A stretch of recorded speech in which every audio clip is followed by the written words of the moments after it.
Hi guys and welcome back to another video of Accounts Adda. Cost of Material Consumed, COGS, जो आता सबको है पर फटती सबकी है।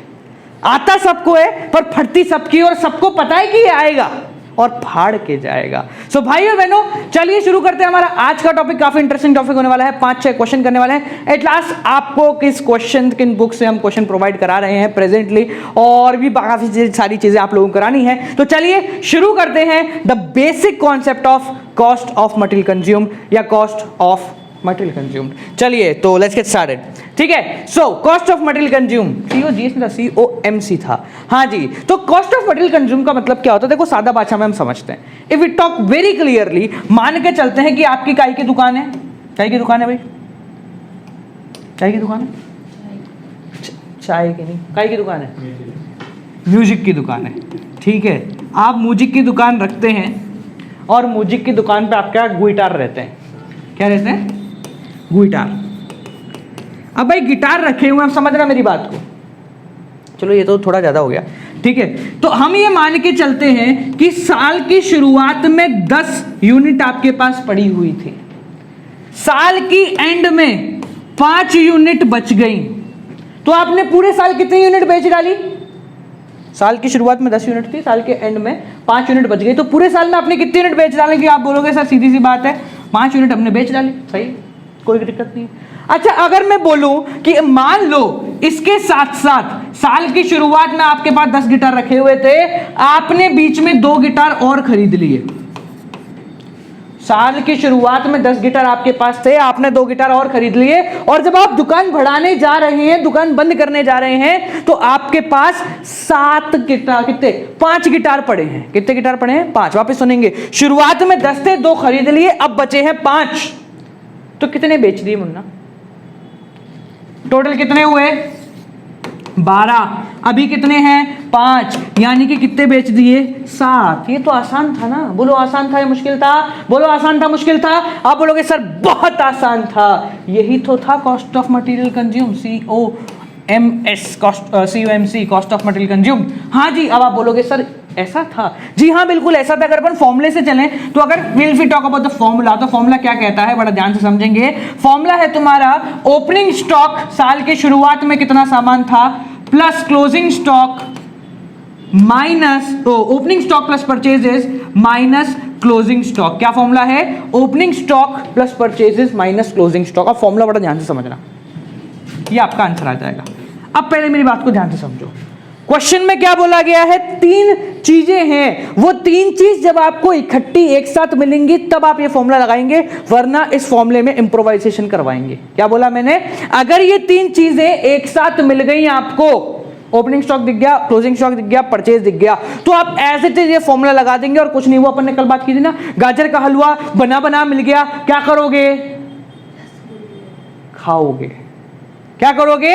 खाओगे। और अगर बना बनाया नहीं मिला तो पहले बनाओगे फिर खाओगे। यानी कि अगर आपको क्वेश्चन में ये 3 चीजें एज इट इज मिल जाती है, opening stock, purchases, closing stock, तो आप डायरेक्ट फॉर्मूला लगाओगे, कॉस्ट ऑफ मटेरियल कंज्यूम निकाल दोगे। पर अगर नहीं मिलेगी तो हम बाकी चीजें देखेंगे। पहले इस फॉर्मूले को देखते हैं। ओपनिंग स्टॉक, साल की शुरुआत में कितना सामान था? मान के चल तेरी जेब में साल की शुरुआत में थे 100 रुपए। कितने थे? 100 रुपए। तुझे कहीं से 20 रुपए और मिल गए, तुझे कहीं से 20 रुपए और मिल गए। तेरी जेब में अब कितने रुपए हो गए बेटा? 120। तू घर गया, मम्मी को दिए 10 रुपए, मम्मी को दिए 10 रुपए, मम्मी बस यही बचे। कितने बचे? 10 रुपए बचे। तो तूने खर्च कितने कर दिए? कम ऑन, कितने खर्च कर दिए? 110। तो आपने कितना मटेरियल कंज्यूम किया? 110 यूनिट का मटेरियल आपने कंज्यूम किया। ये इतना ही आसान है। जी हाँ, ये बिल्कुल इतना ही आसान है। अगर कुछ क्वेश्चन करते हैं, चलो उससे समझ जाओगे। कुछ क्वेश्चन करें, अगर आपको लग रहा है नहीं सर इतना आसान तो नहीं हो सकता, चलिए कुछ क्वेश्चन करते हैं। देखो, अगर ये क्वेश्चन की बात करें तो क्वेश्चन क्या है? पर देखो एक चीज समझना मेरी बात को, बड़ा सिंपल सा कॉन्सेप्ट है जो आपको यहां समझना है। मैं अगर इस क्वेश्चन से पहले आपको एक मेरा बनाया हुआ, मतलब एक सिंपल सा क्वेश्चन अगर अपन कराएं, मान के चलते हैं कि स्टॉक ऑन 1 अप्रैल 2018, किसी सामान का स्टॉक है आपके पास 50,000 यूनिट। कितना स्टॉक है बेटा? 50,000 यूनिट। ठीक है, 31 मार्च 2019 कितना स्टॉक है भाई हमारा? मान लेते हैं 30,000 यूनिट। पूरे साल के अंदर आपने परचेजिंग करी है, सामान खरीदा है। राइटिंग में बच जाना, भावनाओं पे जाना। हाँ, राइटिंग इतनी शानदार है, ठीक है। हाँ, जगह कम पड़ जाती है। आ जाओ, परचेज की है आपने मान लो 15,000 यूनिट। अब ये बताओ सर कि पूरे साल में आपने कितना सामान कंज्यूम कर लिया है। आपने पूरे साल में कितना सामान कंज्यूम कर लिया। बड़ा आसान है, देखो शुरू में कितना था। आप अपन क्या कंफ्यूज है, पहले क्लोजिंग और ओपनिंग स्टॉक को कंफ्यूज करते हैं। छोड़ दो, पहले बोलो सर शुरू में कितना था 50, खरीद और कितना लिया 15, बचा कितना है 30, कितना हो गया 65 माइनस 30, ये आ गया तुम्हारा कॉस्ट ऑफ मटेरियल कंज्यूम। कितना आ गया कॉस्ट ऑफ मटेरियल कंज्यूम 35,000। किसी को कोई दिक्कत है तो पूछो, कोई दिक्कत। आगे बढ़े। थोड़ी इसके अकाउंटिंग पॉइंट ऑफ व्यू से अगर हम समझेगी कौन सी चीज कहां आती है तो बेटा ध्यान से समझना। अगर अकाउंट्स में जाए कि सर ये कहां पोस्ट किया जाता है, इसको इनकम एंड एक्सपेंडिचर अकाउंट में लिखते हैं क्या, बैलेंस शीट में क्या लिखते हैं, तो देखो separate adjustment will be made, अलग से एडजस्टमेंट किया जाता है, इसका कहीं खातों के अंदर नहीं होता। बट ओनली द सरप्लस और deficit will be accounted in income and expenditure account. सिर्फ सरप्लस या डेफिसिट, सरप्लस होगा तो लिखा जाएगा, डेफिसिट होगा तो लिखेगा, कहां लिखेगा, इनकम और एक्सपेंडिचर अकाउंट के अंदर लिखा जाएगा, ठीक है। More over closing stock will be reflected in balance sheet. Closing stock जो है वो बैलेंस शीट के अंदर दिखाया जाएगा। यानी कि अगर हम तीन चीजों की बात करें तो बेटा ये तो चला गया तुम्हारा इनकम एंड एक्सपेंडिचर अकाउंट में, ये चला गया तुम्हारा बैलेंस शीट में with the name of closing stock के नाम से चला जाएगा, जिसका ये स्टॉक है, ठीक है। मेडिसिन का है तो मेडिसिन के नाम से है, जिसका भी है उसके नाम से चला जाएगा। समझ में आ गया। ये दो जगह इसकी पोस्टिंग होती है और तीसरी कहीं भी इसकी पोस्टिंग नहीं होती है। क्लियर हो गया। अब मेरी बात को ध्यान से समझेंगे क्वेश्चन करने से पहले। मुन्ना ये क्या है, परचेज। बेटा क्वेश्चन में परचेज मिलेगा तो लिखना है, परचेज नहीं मिलेगा तो खेल बदलेगा। अगर परचेज मिला हुआ है तो डायरेक्ट परचेज लिख दो, पर परचेज नहीं में है तो खेल बदलेगा। कुछ क्वेश्चन करते हैं, उससे आप लोग समझ जाएंगे। Let's talk about a question. Okay, कुछ क्वेश्चन मिला क्या अच्छा सा, एक सेकंड रुको भाई लोग, कोई क्वेश्चन है, ठीक है। जैसे ये वाला क्वेश्चन है, क्वेश्चन क्या कहता है, on the basis of the following information given below calculate the amount of stationery to be debited in income and expenditure account. ये बताओ कि स्टेशनरी का कितना पैसा जो है इनकम और एक्सपेंडिचर अकाउंट में जाएगा, ठीक है। Of good health sports club जो है तुम्हारा उसका है 31 मार्च 2019। क्या दे रखा है, स्टॉक दे रखा है, ये 1 अप्रैल 2018 का। दूसरा पेन लेते, कलर सेम हो जाएगा। ओके, दिख रहा ना।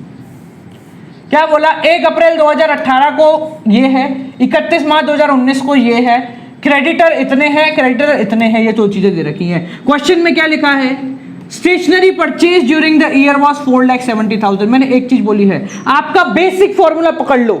बेसिक फॉर्मूला क्या कहता है, opening stock plus purchases minus closing stock. ये बेसिक है, ये मिल जाए तो कुछ और नहीं ढूंढना। ये मिल गया क्या, ओपनिंग स्टॉक दे रखा है 1 अप्रैल 2018 80,000 रुपए का, परचेज दे रखी ये रही 4,70,000 रुपए की, और क्लोजिंग स्टॉक दे रखा है ये तो, इसको अगर अपन जोड़े पहले इसको लिख लेते हैं, चलो पहले सबको लिख लेते हैं फिर इकट्ठा करेंगे।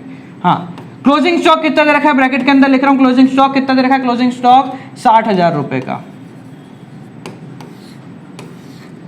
तो 4,90,000 रुपए डायरेक्ट आ गए।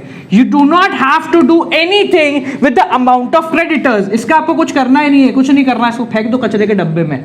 क्यों, क्योंकि मैंने क्या बोला है, हमने सीधी सिंपल सच्ची एक सिंपल बात आपके दिमाग में बिठाई है, जो कि आपको बैठा रही है। वो ये है कि अगर ये तीन चीजें आपको मिल जाती हैं तो आपको चौथी चीज के ऊपर जाना ही नहीं है, चौथी चीज के ऊपर जाना ही नहीं है। इस चीज का ध्यान रखें। अच्छा, एक इंपॉर्टेंट जानकारी और, आप सभी को पता है कि जो भी न्यूमेरिकल वीडियो आती है उसके साथ अकाउंट्स अड्डा एक प्रैक्टिस शीट अलॉट करवाता है, तो आज की प्रैक्टिस शीट भी आप लोगों को मिल जाएगी, ठीक है। तो वीडियो के एंड में प्रैक्टिस शीट की डिटेल्स हैं तो उसको देख लेना, ठीक है। इसी टॉपिक से रिलेटेड आपकी प्रैक्टिस शीट जो है जनरेट की जाएगी। समझ में आ गया, क्लियर हो गया क्वेश्चन। चलो हाँ, अब आते हैं हम शुरुआत के क्वेश्चनों पे।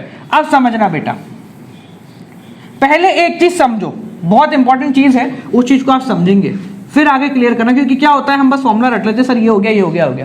वो कोई भी इधर समझो, परचेज और payment made,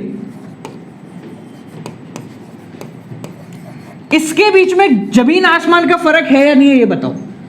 I had purchase the good, I had made payment for the good, ये दो चीजों के बीच में कोई डिफरेंस है क्या? किसी सामान को खरीदना और किसी सामान की पेमेंट करना, इन दो में डिफरेंस है? बोलो हाँ है। एक बहुत बड़ी चीज का डिफरेंस है जिसको हम कहते हैं उधार। क्या कहते हैं बेटा?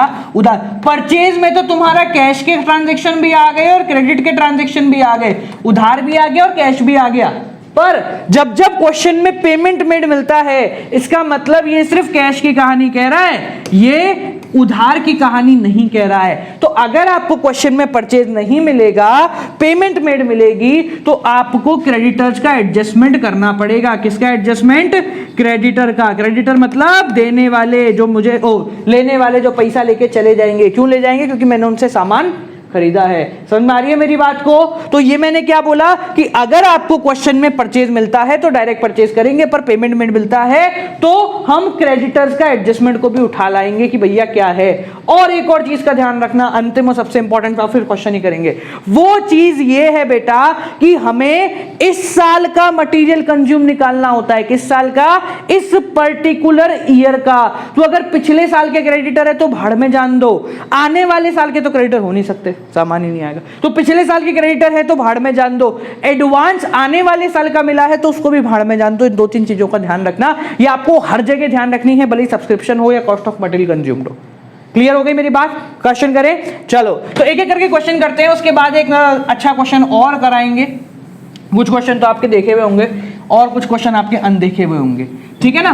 चलिए, और प्रैक्टिस शीट में अच्छे अच्छे क्वेश्चन है काफी, तो वीडियो के एंड तक जरूर आना। देखो, calculate the amount of stationery that will be debited in income and expenditure account. ठीक है, अमाउंट पेड फॉर स्टेशनरी आ गई, वही बात, अमाउंट पेड फॉर स्टेशनरी आ गई, अमाउंट पेड फॉर स्टेशनरी आ गई, ठीक है। और यहां पर दे रखा है क्लोजिंग स्टॉक, ठीक है। अब यहां देखो क्वेश्चन में ओपनिंग स्टॉक गिवन है क्या? नहीं गिवन है। कोई क्रेडिटर गिवन है क्या?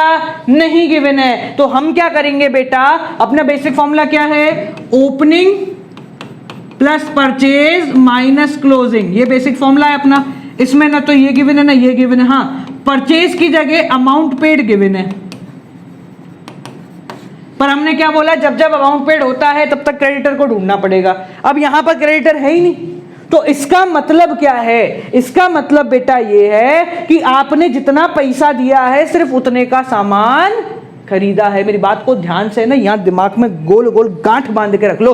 दया टप्पू के बड़ा बाप क्या बोला? दया टप्पू के पापा गड़ा साड़ी में बांधती है गांठ, तुम बांध दो दिमाग में गांठ, क्योंकि ये बहुत इंपॉर्टेंट चीजें हैं। अभी याद नहीं आएगी पर बाद में बहुत दुख पाएगी। क्यों? क्योंकि ये चीजें कहीं नहीं मिल पाएंगी। तो मैंने क्या बोला, अमाउंट पेड ढूंढो प्लस उसमें क्रेडिटर के अमाउंट को देखना है। यहां क्रेडिटर नहीं है, इसका मतलब जो अमाउंट, क्वेश्चन में क्रेडिटर नहीं है ना, जो अमाउंट पेड है वही सारा कहानी है, मैंने उधार का कोई काम ही नहीं किया। ठीक है, तो अब देखो यहां ओपनिंग स्टॉक नहीं गिवन, मान लेते नहीं, हो सकता है कि शुरुआत में कोई भी स्टॉक अवेलेबल आपके पास नहीं हो। हम ये मान लेते हैं कि शुरुआत में कोई भी स्टॉक अवेलेबल नहीं है, और अगर स्टॉक अवेलेबल होता है तो बचता रहता है, तो उसको बंद करा रखें। ठीक है, तो हम ये मान के चलते हैं कि कोई स्टॉक है ही नहीं। तो देखो ओपनिंग स्टॉक नहीं है, छोड़ दो। अमाउंट पेड डायरेक्ट लिख दो, कितना? 54,000, ठीक है, लेस क्लोजिंग स्टॉक है हमारे पास 2,500। अब अगर इंफॉर्मेशन अवेलेबल नहीं है ना बेटा, तो हम ये लिख सकते हैं। अगर इंफॉर्मेशन है तो गायब नहीं कर सकते, पर अगर अवेलेबल नहीं है तो हम तो लिख सकते हैं फिर ये इसको। तो 52,500 रुपए क्या हो गया, ये डेबिट हो जाएगा इनकम एंड एक्सपेंडिचर अकाउंट में with the name of material consumed, और 2,500 रुपए कहां चला जाएगा? बैलेंस शीट में प्रोसीड कर दिया जाएगा। समझ में आ गया? क्लियर हो गया? आसान हो गया? अगला क्वेश्चन कर देख। अगला क्वेश्चन क्या है? Stock of material on stock of stationery 1 अप्रैल 2018 2019 से, यानी कि हो गया ओपनिंग। क्या हो गया? इसको यहां लिख लो पहले। क्वेश्चन बड़े आसान होते, देखो क्या है, एक छोटा सा बात ध्यान रखना। क्या बोला मैंने? क्वेश्चन है तो आंसर भी है, और कोई और माइका लाल कर सकता है तो तू भी कर सकता है, बस फर्क करने में है। करने का प्रयास करोगे तो होगा, और डरने का प्रयास करोगे तो भी होगा, पता सिर्फ डर होगा। आ जाओ इधर, यार नए नए डायलॉग बनाए, अगली पिक्चर में इस्तेमाल करेंगे, ध्यान रखना। हाँ आ जाओ इधर। तो स्टॉक ओपनिंग स्टॉक दे रखा है, पेमेंट मेड क्रेडिटर ढूंढने पड़ेंगे, हो सकता है, ठीक है। तो ये पेमेंट मेड है तो ये परचेज का एक हिस्सा है, ठीक है, इसमें कुछ और जोड़ना पड़ेगा, देखेंगे। और stock of stationery closing stock दे रखा है, ठीक है। फॉर्मूला जो है ओपनिंग है, क्लोजिंग है, परचेज नहीं है। परचेज की जगह अमाउंट पेड है, क्रेडिटर गिवन होते तो उसका एडजस्टमेंट करते, पर क्रेडिटर है ही नहीं। चलो तो फिर डायरेक्टली आप लिख लो opening stock 15,000 plus amount paid 54,000, creditor नहीं है तो मान लेते सारे पेमेंट कैश में, माइनस 2,500। अब क्या है, put the value get the answer. हमको मैथ्स में सिखाया जाता, what I just right out the value, just put the value and get the answer, that is so simple. ठीक है, आगे बढ़ें, चलें, कुछ करें। चलो इसको ऐसे लिखना, ये तो मैं ऐसे ही प्लस माइनस कर रहा हूँ इसलिए माइनस लिख रहा हूँ, पर अकाउंट्स के विद्यार्थियों माइनस नहीं लिखोगे, ब्रैकेट में लिखोगे। आ जाओ अगला प्रश्न, अच्छा क्वेश्चन है। अब यहाँ पर अमाउंट पेड का खेल होगा, देखो।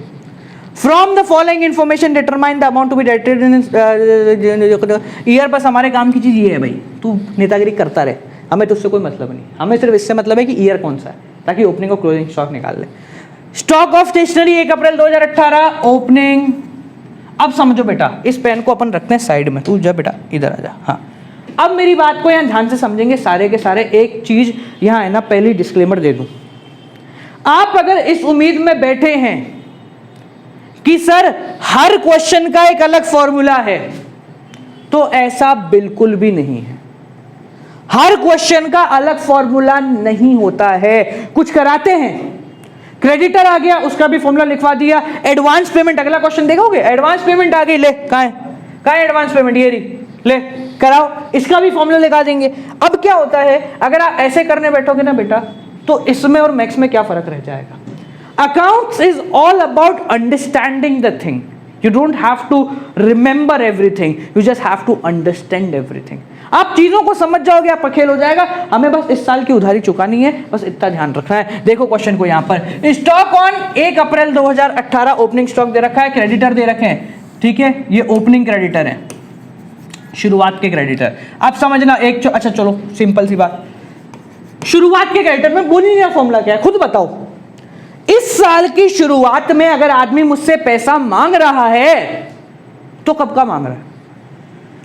इस साल की शुरुआत में अगर कोई आदमी मुझसे पैसा मांग रहा है तो कब का मांग रहा है? तो वो पिछले साल का मांग रहा हो।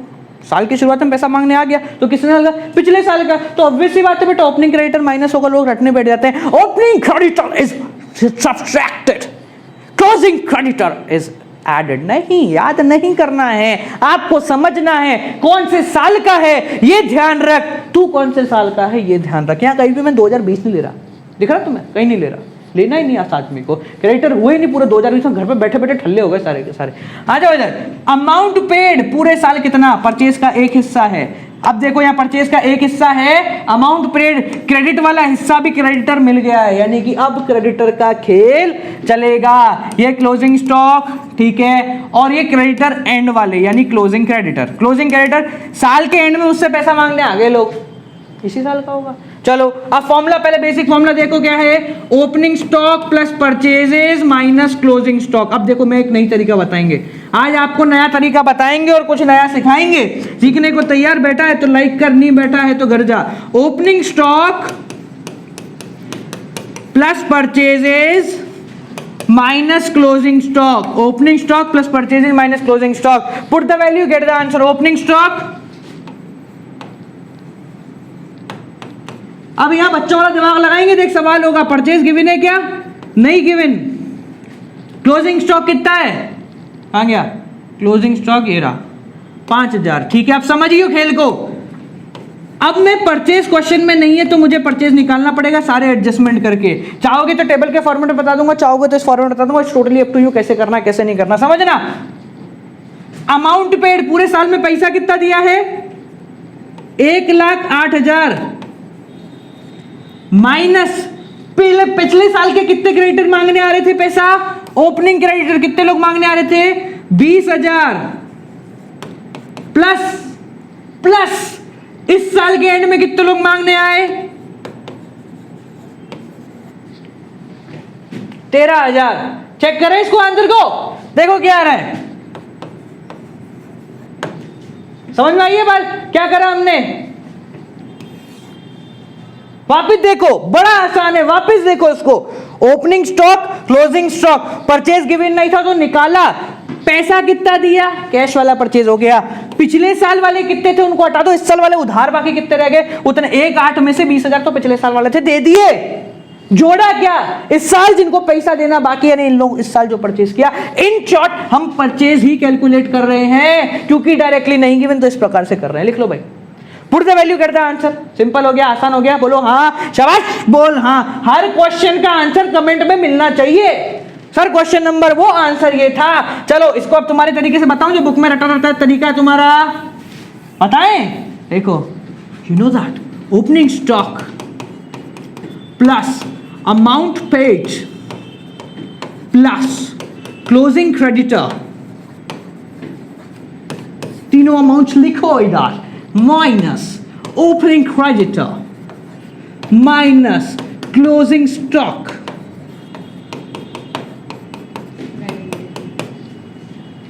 शब्दों पे ना जाओ, भावनाओं पे जाओ। हो गया? अमाउंट जो आया टोटल लिख दिया, ये कहां जाएगा, इनकम एंड एक्सपेंडिचर अकाउंट में, और ये कहां जाएगा, क्लोजिंग स्टॉक बैलेंस शीट में। हो गया खेल? बोल हाँ। तेरे ऊपर है, तू ये इस्तेमाल करे वो इस्तेमाल करे, ये वर्किंग नोट का खेल है, बस इतना इसको ध्यान रखना। इसका सिर्फ एक ही मेल है कि ये वर्किंग नोट का खेल है, ये क्वेश्चन में नहीं करना है आपको। क्वेश्चन में इन दो नाम से काम है, इन दो नामों का काम है, और कोई धाम नहीं है, सिर्फ ये दो नाम पकड़ के चलना कि आखिरी अमाउंट आना चाहिए और बैलेंस शीट का अमाउंट आना चाहिए। That is okay. लास्ट, अच्छा क्वेश्चन क्या कहता है, Poonia trust run a charitable hospital. हमें क्या लेना देना, तो ये बता। 31 मार्च 2019, काम खत्म। इतना पढ़ेगा कौन, अकाउंट्स पेपर में समय की कमी है। स्टॉक ऑफ मेडिसिन, अच्छा ओपनिंग स्टॉक दे रखा है, क्लोजिंग स्टॉक देखते चलते, अपने कोई लेना नहीं। ओपनिंग स्टॉक दे रखा है, सब मैंने क्या बोला, नया फॉर्मूला बनाया ही नहीं है, उस फॉर्मूले से खेलेंगे। लिखते चलो, ओपनिंग स्टॉक, क्लोजिंग स्टॉक, आगे क्या बोला है, क्रेडिटर। क्रेडिटर की आवश्यकता कब पड़ेगी, जब परचेज नहीं होगा। क्वेश्चन में परचेज है क्या, नहीं है। देखो अमाउंट पेड है, अमाउंट पेड है, परचेज नहीं है, तो ये परचेज का एक हिस्सा प्लस गोला बना दिया, गोला मतलब बाकी है। अब ये क्रेडिटर का भी वही खेल है, इस साल की शुरुआत में क्रेडिटर पहले दिन के पैसा मांगने आ गए लोग, मतलब पिछले साल का है तो ये ओपनिंग क्रेडिटर, ये आने वाले साल का है तो क्लोजिंग क्रेडिटर। अब देखो इसमें एक नई चीज और जुड़ी, कोई दिक्कत नहीं, नई चीज अच्छी बात है, नई चीज है तो कोई दिक्कत नहीं है, हमें डरना ही नहीं है किसी चीज से, हमें सिर्फ इस साल का खेल करना है। अमाउंट पेड और 31 मार्च 2019, इस साल के एंड में एडवांस मिल गया, साल के अंत में एडवांस मिल गया। कौन से साल का है ये बताओ मेरे को, तो साल के अंत में मिला हुआ एडवांस किस साल का होगा, हाँ आ गया, आने वाले साल का, तो ये नेक्स्ट ईयर का एडवांस है। पिछले साल के एंड में एडवांस मिल गया था, पिछले साल, अच्छा पिछले साल के एंड में एडवांस मिल गया था, शुरुआत आई एडवांस पड़ा हुआ था, कौन से साल का, इस साल का, ये करंट ईयर का एडवांस है। अब तो तुम लिख लोगे, वही फॉर्मूला लगाना है, बस बाकी एडजस्टमेंट करना है। चलो तुम्हारे तरीके से बताऊं, चलो तुम्हारे तरीके से कर ले, डरने की क्या बात है इसमें। ओपनिंग स्टॉक, हाँ भाई ये दिख रहा लिखा हुआ मस्त चकाचक है ना, ज्यादा बड़ा बड़ा हो जाता है ना, ज्यादा बड़ा नहीं करने का। ओपनिंग स्टॉक कितना है, 30,000 रुपीज प्लस इस साल। अब देखो एक तो तरीका ये है कि हम सारे प्लस प्लस सारे लिखे, पर माइनस सारे लिखें, या फिर इकट्ठे के प्लस और माइनस दोनों को एडजस्ट करते चलें, ठीक है। अब मैं तो भैया क्या कर रहे हैं, तीन चीजें हमारे पास, क्या है, स्टॉक है, हो गया, क्रेडिटर, एडवांस पेमेंट और अमाउंट पेड, ठीक है। देखो अब यहाँ पर ओपनिंग स्टॉक हो गया, लिख लो भाई ये हो गया। हाँ भाई परचेज लिखा हुआ है, अमाउंट पेड क्या लिखा अपन ने, क्या अमाउंट पेड, इस साल का पैसा दिया है, कितना दिया है, 1,08,000, 1,08,000 ना, हाँ क्लियर हो गया। आगे समझो नेक्स्ट, अब बात आई क्रेडिटर को पकड़ लो, फिर अमाउंट अपन एडवांस को पकड़ लेंगे। इस साल की शुरुआत वाले क्रेडिटर तो हटेंगे, आने वाली साल की शुरुआत वाले क्रेडिटर जुड़ेंगे। देखो क्लोजिंग क्रेडिटर ये रहे 13,000 रुपए, इसको जोड़ देंगे, प्लस क्लोजिंग क्रेडिटर कितना है भाई, क्लोजिंग क्रेडिटर 13,000 रुपए। अब देखना एक मस्त चीज बताऊंगा इसके बाद, ध्यान से समझना भाई मेरी बात को। एडवांस, इस साल का एडवांस कौन सा है, ये रहा 2,000 रुपए, plus advance at the end of 2018 के एंड में मिला, यानी 2019 का एडवांस मिला 2000 रुपये। इसको एडजस्ट करो, पूरा लिख लो कितना हो गया। अब मैं लेस वाले लिखेंगे। क्लोजिंग स्टॉक कितना है? 5000 रुपये। हाँ भाई, अमाउंट पेड तो आएगा नहीं। ओपनिंग क्रेडिटर कितना भाई? ओपनिंग क्रेडिटर कहाँ गया? ये 20,000 रुपये। और आखिरी क्या है? Amount paid. अमाउंट पेड कितना है? 13,000 रुपये अमाउंट पेड।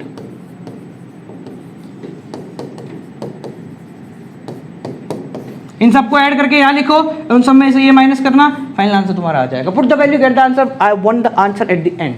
हाँ जी, अब एक चीज और सर, इसमें तो भूल जाएंगे यार, इसमें तो भूल जाएंगे सर, पक्की बात है ना, देख भूल जाएगा सर, किसको जोड़ूं किसको लूं। तो आसान तरीका क्या है? आसान तरीका क्या है? लिखते चलो, लिखते चलो। मैंने क्या बोला? एक तरीका है सारे प्लस वाले पहले को, एक तरीका सारे माइनस वाले बाद में। मैं तुम्हें ये गलतियां दिखा रहा हूं कि ये तू गलती करता है। अब देख, इसमें तो तू गलती कर जाएगा, अगले क्वेश्चन के अंदर गलती नहीं कर पाएगा। कैसे? देख कैसे लिखेंगे बेटा उसको, देख। हाँ भाई, कितनी देर की हो गई वीडियो? कितनी देर की हो गई वीडियो? वीडियो बताओ, वीडियो ज्यादा लंबी तो नहीं हो रही? देखो इधर, ठीक है, इधर देखो, एक लास्ट चीज, फाइनल एंड, बस एंड कर रहे हैं, खत्म कर रहे हैं अपन। हाँ जी, इधर देखो ध्यान से। अगर ऐसे नहीं लिखना चाहते तो कैसे लिखेंगे? शुरुआत से पढ़ते चलो, जो ऐड है उसको ऐड करो, जो माइनस है उसको माइनस करते चलो। यहां लिखा ओपनिंग स्टॉक, सबसे पहला एडजस्टमेंट दे रखा ये रहा 30,000 रुपए। अगली चीज क्या है? क्लोजिंग स्टॉक माइनस होता है सर, यहां लिखा क्लोजिंग स्टॉक 5,000 रुपए। यहां लिखा creditor for machine, opening creditor less कर दिए, क्लोजिंग क्रेडिटर जोड़ दिए, बस करते चलो। और क्या, पूरा वापस लिखूंगा क्या? समझ में आई? ये तरीका आसान है? बोलो हाँ आसान है। अब तो मेरा तरीका कर लोगे चाहो तो, opening stock plus purchases minus closing stock. एक और तरीका देख लो, तरीकों की कमी नहीं है, करो जितना हो जाएगा, पर करना जरूर पड़ेगा। करने से होगा, बिना करे कुछ नहीं होगा, बस होएगा। इधर देखो, अपना तरीका क्या है? चाहो तो opening stock plus purchases minus closing stock. Opening stock अपन ने लिख दिया भाई, कितना है?